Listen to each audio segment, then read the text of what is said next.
Authorize by Amazing Workplaces. As the name suggests, Authorize the show is all about authors and books. In today's session of Authorize, we are going to speak to Julie Hyde. Julie is referred to as a leader of leaders.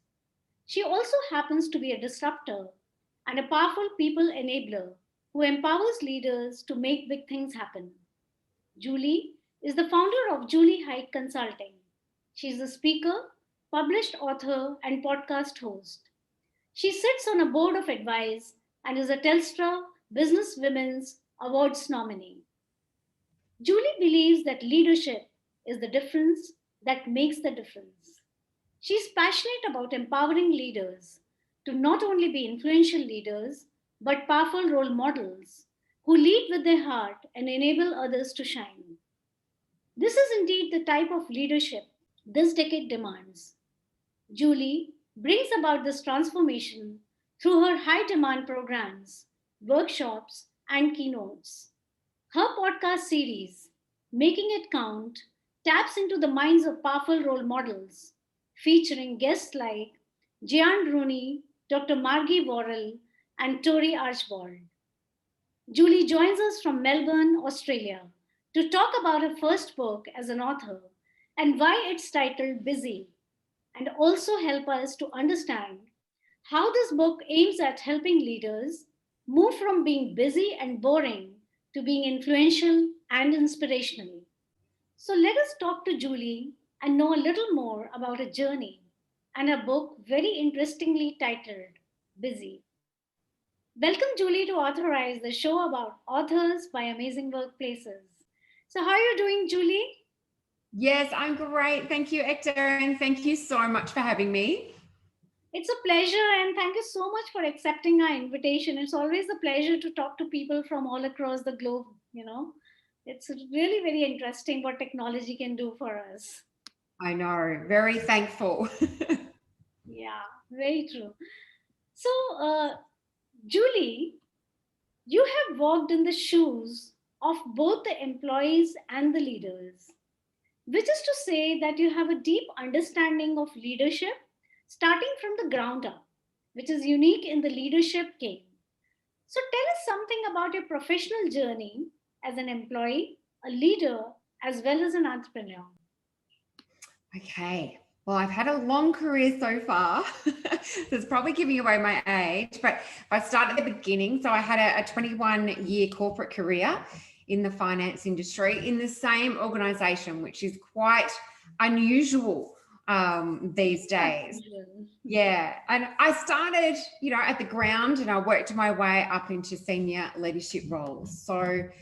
And what I saw was the evolution of the organisation from when I first started, they were very, very passionate about their people and their clients. So they really valued that aspect. And then over the years, it evolved to being really focused on the profit. So I could see the difference in the performance and the impact on the people throughout that period of time. And of course, throughout that journey I experienced different types of leaders. So I had a lot of leaders throughout my time. So I pretty much had a different role every 2 years or every year even. And I experienced good and bad leaders. So I'm pleased to say that majority were good. And I had a lot of people who believed in me and really empowered me with the confidence to take that next step and just put myself outside of my comfort zone. And I'm always be grateful to them, and they are still role models to me today. And of course, on the flip side of that, I experienced some bad leaders as well. And I think it's interesting the impact that bad leadership has on people in terms of stripping away confidence and just that feeling of being really stifled in terms of what you can contribute, having your voice shut down and quietened as well. So it's really good to understand the difference between the good and bad leadership and what you want to take with you into your own leadership. So it's good to experience both, but I'm glad that I experienced more of the good. But it really showed me the power that we have as leaders, because we can lift each other up or we can cut people down. And of course, that has a significant impact on performance. So throughout my career, I also had many leadership roles. So I led teams, of 5 to 30, and then I led teams up to 130 people. And I think leadership has always been a little bit in my blood because I've always wanted to step forward into leadership roles. I always took a coaching role or I took a captain role in the various sporting clubs that I played for.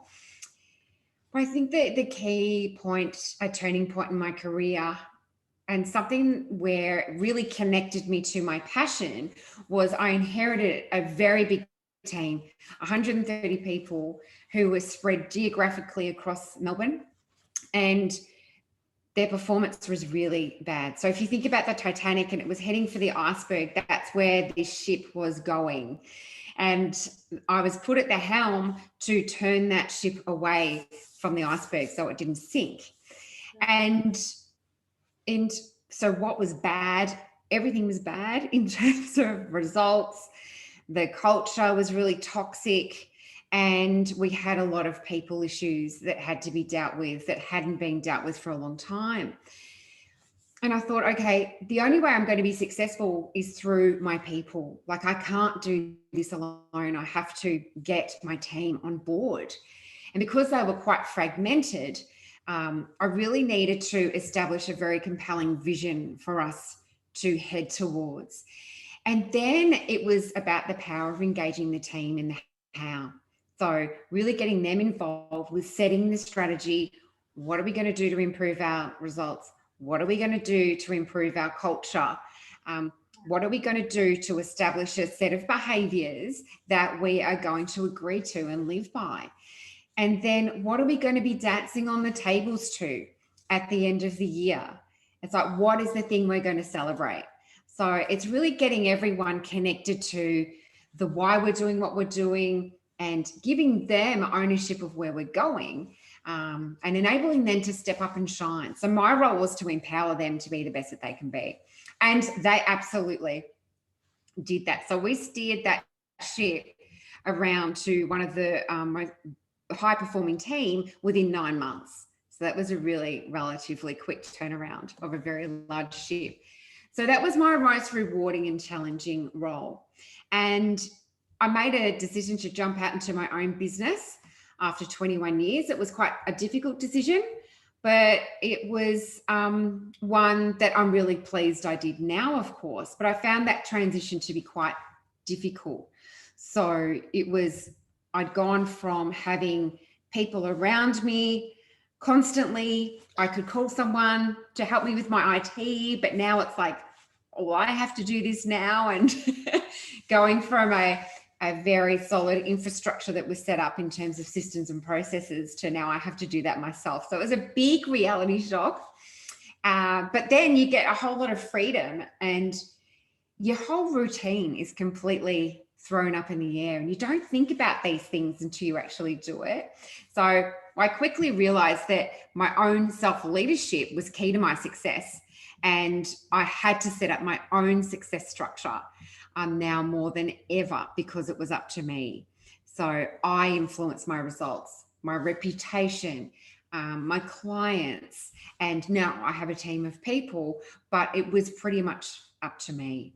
So throughout that time, I really understood the importance of getting a mentor and the importance of surrounding myself with like-minded people too. So people who were walking my journey, so I could call on them for support. So, entrepreneurial life is a bit like a roller coaster. It's up and down. But I think the thread throughout my journey so far is very much about the power of leadership, but the importance of self-leadership and connection to others. Right. Thank you so much, Julie, for sharing this interesting journey of yours. And, one thing which kind of highlighted in this whole story that you've just narrated, that the organization where you spent 21 years, yeah, firstly, congratulations, because that's a, a marvelous thing. Mm. So tell me one thing. You saw your organization where the culture was very good, and once they started concentrating more on profitability, yeah, the culture started diminishing. You saw it in front of your own eyes. So I'm sure there are other people also must be observing this, what you observe. But how did you bring about that culture change? That's something which is kind of intriguing to me, that being an insider, how did you convince the people? Yeah, how did you convince other people that there was a change required, and how did you bring about that change? That's something which is very interesting, which would be interesting to understand. Mm. Well, the organization, like, it's a huge corporate conglomerate. So, like, one of the big four banks. So, to influence up is very difficult. Yeah. So, what we had to do, and throughout various leadership roles, and I suppose as through the chain of command down, if you like, Yeah. we really focused on creating a dynamic culture within business units that we had influence over. So, where, yes, we had to achieve particular results in terms of a number or in terms of profit, and that's what we were driven by. But to do that, it always came back to our team. So it wasn't a consistent thing across the whole organization. It was very leader determined, if you like. And I suppose you could say there was various cultures throughout the organization itself. So, but one thing that we really focused on was having influence where we could, Right. and hopefully enabling those to see who were performing and who had great cultures, the difference that that makes. So basically, we are talking about a culture which is driven by the leader for their own business unit, right? Absolutely. Okay. Yeah. Thank you, Julie. Thank you for sharing this. Yeah. All right. So, Julie, tell me one thing. At what stage of your entrepreneurial journey did you feel that you should write a book? And why choose the title Busy? Yeah, it's an interesting title, to come up with. Yeah. And and with so much already being written about leadership, what made you feel that you could do justice by sharing your innovative ideas and concepts through Busy, which is your book, obviously? Yeah. Yes. Yeah. It's a good question. Now, in terms of the title, busy has been a huge bugbear of mine for many, many years.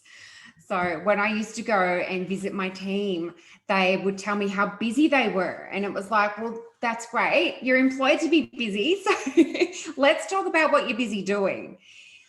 Um, I'm always thinking about what's next for me in terms of my growth and my journey. And mentors were encouraging me to write a book.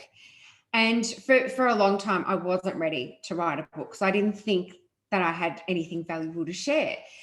I'd been writing blogs for many, many years. You only have to look at my website. There's a gazillion blogs on there. And so I had a lot of content, but I wrote it at a time when I felt like I did have something valuable to share. And it was originally about making what you do count as a leader. So, but as we were going through it, both my editor and myself we came to the realization, well, this is actually about not being busy and taking control of our time. So, over the last 10 years, especially with the introduction of our smartphones, we have become so accessible and so tuned in to work and what's going on, but also in the social media space, we're constantly engaged on these screens. So it's really hard to turn off. And if you ask anyone how they are, especially in the Western world or in Australia in particular, they will say they're busy. But they won't just say that they're busy. It's like, oh my God, I'm so busy. And it becomes like a bit of a competition, and people wear it like a badge of honor. And But then you ask the question about, well, what are you busy doing? And then there can be silence after that, because it's like, whoa, it's like, oh, just stuff. So it's a really interesting place, this busyness. But the main points that I wanted to get through with the book was that busy is a mindset, and it's not an empowering one. And that busy is leadership sabotage. Leadership sabotage 101. And it's boring, right? It is beige and it's boring. And we're missing the opportunity to connect and share with people what we're doing and how we're making a difference by just boxing it up in this brown box called busy. It's like we're not sharing and we're not connecting with people. Because I don't know about you, if someone tells you that they're busy, it's like another one. So it's really about trying to change our culture. Thank you, Julie, for sharing the idea behind your book. You very rightly pointed out that yes, in today's times, being busy is actually a badge of honor. If you're not busy, then people actually look at you with contempt. Okay, what exactly is he doing if he is not busy? So uh, yes, you definitely pointed out a very basic problem in today's mindset. And right, you said that if you have the aspiration of being a leader, yeah, and making a difference in people's lives, then being busy is actually sabotaging your career as a leader, right? Thank Yeah. you so much for sharing these insights. So, Julie, tell us something about the leadership concepts that you talk about in the book. One of the concepts that I particularly got curious about is that while leaders get busy being busy, in the here and now, they're actually becoming irrelevant to the industry, market, organization, or with the team. So, can Mm. you share more in this context with us? Yeah, absolutely. So leaders have so much to manage and juggle, and leadership isn't easy. And it's been made even more challenging with the events of last year that is, continuing into this year for many as well. There's a huge amount of uncertainty and complexity and fear out there. So, and we also have teams that are now dispersed. So, operating models have been severely disrupted, and we're reactive to what this pandemic throws at us and continues to throw at us. So, that aside, though, there can be a real tendency to get stuck in the doing, because there's always something to do, right? There's always something that keeps us busy and keeps our head down. And we can really establish some poor leadership habits when we're doing that, and we can get stuck in our comfort zone. So we can just get stuck doing things, whether it's phone calls, whether it's emails, whether it's just reacting and putting out fires. But by keeping our head down and by just doing, we can miss signals and signs for what we need to adapt to and respond to in a really strategic way. Because with all of this rapid change that's going on, people are different, and how we need to lead is different. And this was happening pre-pandemic, but now it's even more important. And leaders need to look up and take an elevated view and to see what's going on around them, and in terms of what they need to be doing to adapt and be flexible and understand what their top priorities are. So they need to be taking time out really consistently to do that. And also, of course, connecting with their people. So in the book, I talk about the balcony and the dance floor. So the dance floor is where we just get stuck in the doing. So it's really, if you think about a dance floor, it's noisy. There's people all around you. They're bumping into you, but you can't stay on the dance floor for a long period of time, right? It's unsustainable. So you need to get off that dance floor and have a bit of a rest eventually. And the balcony is where leaders can have that elevated view.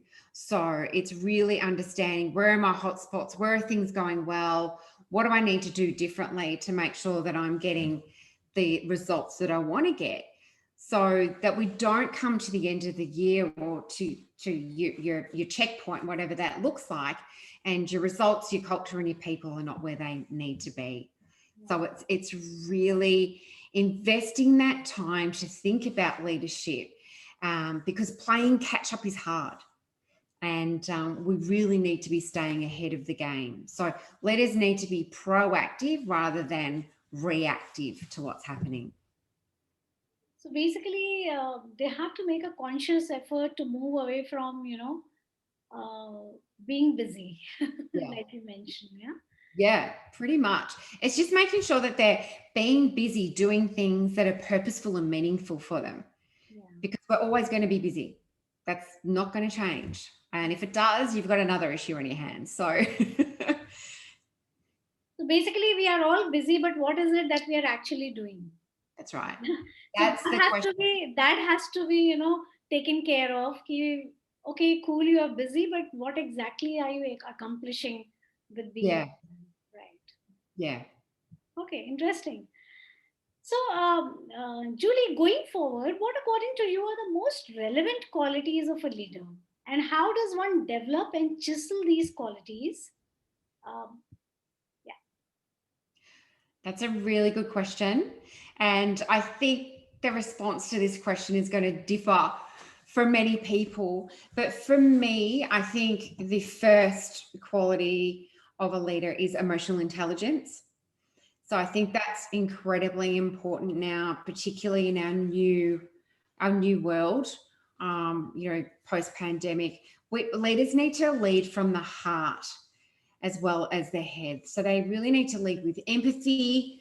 The events of COVID has really shown us that we have to embrace the whole person that we're leading. So no longer is there a work person and there's a home person, because work's now infiltrated into home even more than ever before. So we really need to embrace people and understand that they've got stuff going on. So it's understanding where we need to challenge, and it's understanding where we need to support, and it's understanding where we need to adjust our expectations. So roll that up into emotional intelligence, but it's also about being really self-aware as a leader and understanding the impact that we have on those we lead. So I think that's a big one. And of course, connecting and caring for your team, like genuinely caring. The people are the power in your business, and they should be a top priority. And I believe the time that you invest into your team to really connect with them and have deep conversations with them, you are going to reap the rewards out of that tenfold. The next thing is confidence as a leader. And I think that comes from really understanding who you are as a leader and what you stand for, and being able to operate from a really strong leadership foundation. And in the book, I talk about that. It's called the leadership template. So really establishing a strong foundation for your leadership. And I think the next thing is about listening. So you've got to be a good listener as a leader, but it's listening for not only what's been said, but what's not been said, because that can be your biggest clues as well. And of course, walking your talk. So what you say you're going to do, you need to do it. You can't expect one thing from others and do the complete opposite. So you've got to walk your talk, lead what you expect. Okay, cool. Thank you, Julie. These were really great qualities of the leader that you mentioned. And yes, rightly put that because of the pandemic, uh, leaders have to behave differently. Yeah, from what they were in the past. They have to develop that emotional intelligence and empathy to lead the people, to build that trust. Very Yeah. important. Yeah. Yeah. Thank you so much, Julie. So, Julie, now do you have any special message for your audience? Because I'm sure people across the globe are going to watch the show of us. Yeah. Yeah, thank you.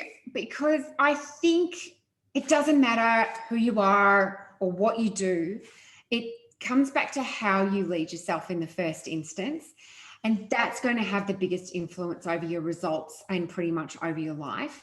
I think leaders now have an amazing opportunity to make a positive impact. There are no rules to leadership anymore. The leadership game has definitely changed. And we now have the opportunity to rewrite the leadership history book in a way that works for us moving forward. So the world has changed. People have changed. Busy is always going to be here, but we need to make it work for us. And we need to make sure that it doesn't get in the way of leadership, because we all have the opportunity to create the change that we want to see in the world. And I think that's really exciting. And remember that all of us are leaders. You don't need a title to be a leader. So we've all got the opportunity to create those ripple effects of change that we want to see in the world. True. Thank you so much, Julie, for this beautiful message that you just shared with us. So, Julie, just show a copy of Busy to our audience. Yeah. There it is. Oh, great. Now, that's a very interesting cover that you have. Not just the name, the cover is also, very simple and very nice. Yeah. So, I'll just request our audience to buy this book. It's available on Julie's personal website. Through this book, Julie can help you transform your life from being busy and boring to being influential and inspirational. So, just go and buy this book from Julie's website. Thank you, Julie. Thank you so much for joining us on Authorize today. It was wonderful having this conversation with you. Thank you so much once again. My pleasure. Thank you so much for having us. Thank you once again. Subscribe to our channel for latest updates on leadership interviews, webinars and educative videos related to human resources, learning and development, culture, employee engagement, and many more.